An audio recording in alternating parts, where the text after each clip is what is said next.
샬롬. 2023년 11월 30일 11월의 마지막 목요일 아침입니다. 오늘도 말씀과 동행하며 사람을 두려워하지 않고 한 분 하나님만 경외하는 그런 한날 사시기를 바랍니다. 오늘 함께 나눌 말씀은 사무엘상 27장입니다. 1절입니다. 다윗이 그 마음에 생각하기를 내가 후일에는 사울의 손에 붙잡히리니 블레셋 사람들의 땅으로 피하여 들어가는 것이 좋으리로다. 사울이 이스라엘 온 영토 내에서 나를 다시 찾다가 단념하리니 내가 그의 손에서 벗어나리라 하고, 다윗은 언젠가 사울의 손에 붙잡힐 것을 예상하고 블레셋 땅으로 망명을 합니다. 전에 21장에서 미친 척하면서 간신히 도망쳤던 블레셋 땅을 다시 찾아간 것입니다. 사울 왕의 손에서 벗어나 사울이 자신을 찾는 것을 단념하게 만들기 위한 의도였습니다. 그동안 하나님의 보호 아래 도피 생활을 하면서 사울을 2번씩이나 죽일 수 있는 그런 기회를 얻기도 하고 그의 하나님이 함께 하심을 경험했건만 사울도 이 오랜 도피 생활에 지치고 불안했던 것 같습니다. 더군다나 자기에게는 딸린 식솔들이 많이 있습니다. 그들을 책임져야 했기 때문에 다윗으로서는 언제까지나 이 불안정한 도피 생활을 계속할 수가 없다는 생각이 들었던 것 같습니다.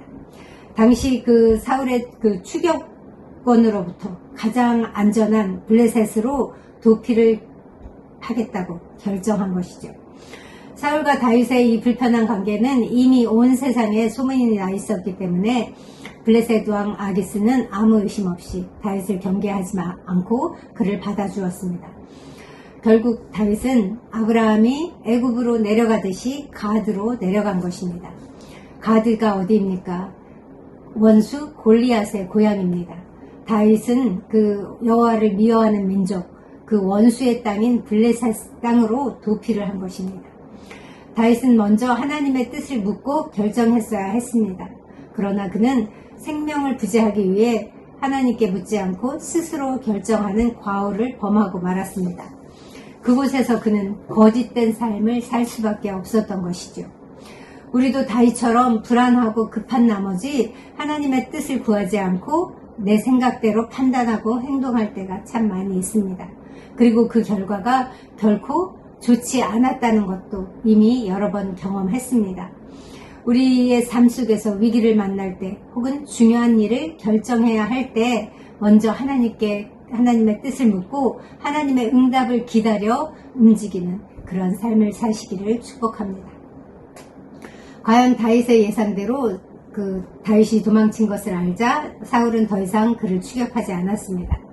5절에서 다윗은 아기스에게 내가 당신께 은혜를 입었다면 지방 성읍 가운데 한 곳을 내게 주어 내가 살게 하소서. 당신의 종이 어찌 당신과 함께 왕도에 살리이까? 라고 요청합니다. 군사 600명 그리고 거기에 딸린 식솔들을 다 합하면 거의 3,000명이나 되는 많은 숫자였을 것입니다. 그런데 그 많은 숫자가 왕과 함께 왕도에 거하게 되면 보나마나 거기 있는 사람들과 충돌할 위험도 있고 또 백성들이 우상 숭배가 만연한 도시에서 우상을 숭배하는 그런 이교적인 혼합주의에 빠질 염려도 있고 또 아기스의 영향권으로부터 좀 자유롭기 위해서 나름 지혜를 발휘한 것입니다. 아기스는 다윗의 일행에게 시글락이라는 땅을 주었습니다. 시글락은 블레셋의 수도로부터 남서쪽으로 40km 정도 떨어진 곳에 위치해 있습니다. 이곳은 사울이 다스리는 그 땅에서 한참 멀어서 사울의 공격을 받을 위험도 없고 또 가드에서도 멀리 떨어져 있어서 아기스의 감시를 피할 수도 있는 아주 최적의 장소였습니다. 다윗은 그곳에 1년 4개월을 머물렀습니다. 다윗은 그곳으로 옮긴 후에 이스라엘 적들의 성읍들을 하나씩 공격해서 주민들을 몰살시키기 시작했습니다. 그술 사람, 기르스 사람, 아말렉 사람 등 주로 유다의 남쪽에 살면서 유다 사람들에게 직접적으로 영향을 끼쳤던 사람들을 제거하기 시작한 것입니다. 다윗은 거기서 빼앗아온 양, 소, 낙타, 나귀, 의복 등을 아기스에게 바치는 것도 잊지 않았습니다.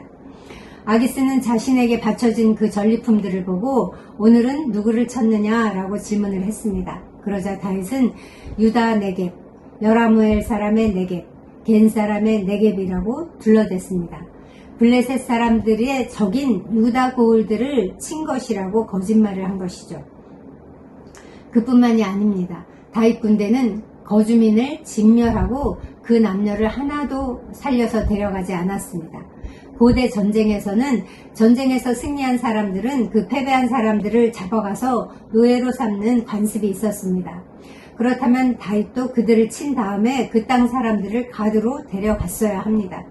그런데 다윗은 그렇게 하지 않고 거기 사람들을 싹 다 죽여버렸습니다.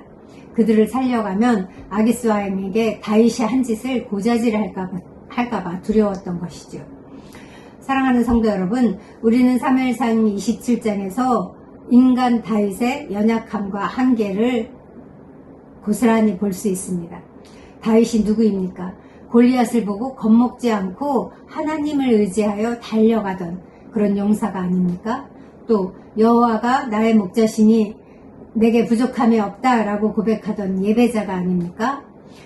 그런데 성경은 아무리 다윗같이 신앙이 좋은 인물이라 할지라도 항상 깨어있지 않으면 상황에 따라 이런 실수를 할 수도 있고 또 그 실수를 가리기 위해 더 큰 잘못을 저지르기도 한다는 것을 가감없이 기록하여 보여줍니다.